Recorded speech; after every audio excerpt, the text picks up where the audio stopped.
जहाँ तक आपने महिलाओं और किसानों की बात की है, तो मैंने प्रेस कॉन्फ्रेंस में भी कहा है कि किसानों के लिए जो इनकी सरकार में मिलता था उसकी अपेक्षा में हमने उनकी तुलना में हमने लगभग 4 गुना अधिक बजट हमने किसानों को देने का काम किया है। अगर मैं किसानों की आमदनी को दुगना करने की बात करूं तो उस कड़ी में आज तक जितने भी कदम उठाए गए हैं भारतीय जनता पार्टी की सरकारों में उठाए गए हैं। और जहां तक किसान सम्मान निधि योजना की मैं बात करूं तो निश्चित तौर पर ये करणीय कार्य भी हमारी सरकार के द्वारा ही किया गया है।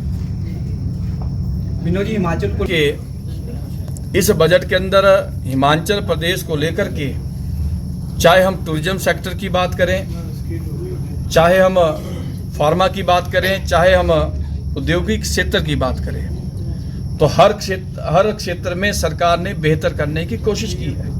और मैं समझता हूं कि सरकार बेहतरीन प्लानिंग के साथ काम करेगी तो निश्चित तौर पर हिमाचल प्रदेश इन योजनाओं का बहुत बड़ा शेयर हिमाचल के विकास कार्यों के लिए ले सकती है। लेकिन योजनाएं बेहतरीन हो, योजनाएं हिमाचल हित में हो तो निश्चित तौर पर उन योजनाओं का लाभ प्रदेश को मिलेगा, ये मैं कहना चाहता हूँ। निश्चित तौर पर मैं कहना चाहता हूँ कि जो रेलवे को लेकर के आपने बात कही है, हमारी सरकार ने तो इस बार भी 2,900 करोड़ रुपया 911 करोड़ रुपया रेल के विस्तार के लिए दिया है।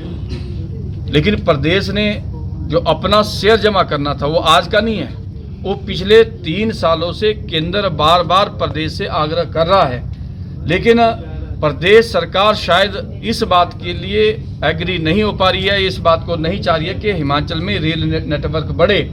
अगर इस बात को लेकर के वो गंभीर होते तो अपना शेयर जमा करवाते, अगर वो शेयर जमा कराते तो शायद काम और भी तेज गति से हो सकता था। लेकिन सरकार की मंशा रेल जल्दी पहुंचे, इस बात को लेकर के सरकार की मंशा ठीक नहीं है, ये मैं कहना चाहता हूँ। मैंने पहले भी कहा कि आरडीजी को लेकर के ये तो 17 राज्यों की बंद की गई है। स्वाभाविक है, जब कोई आयोग आता है तो वो 5 वर्ष के लिए आता है। तो अगर एक प्रदेश की हिमाचल प्रदेश की ही बंद की होती तो हम समझते कि हिमाचल के साथ गलत हुआ है। जब 17 राज्यों की बंद हुई है, मैं आपके ध्यान में लाना चाहता हूं कि 17 राज्यों में अधिकतर प्रदेशों में भारतीय जनता पार्टी की सरकारें हैं और कर्नाटक में तो कांग्रेस पार्टी की सरकार है।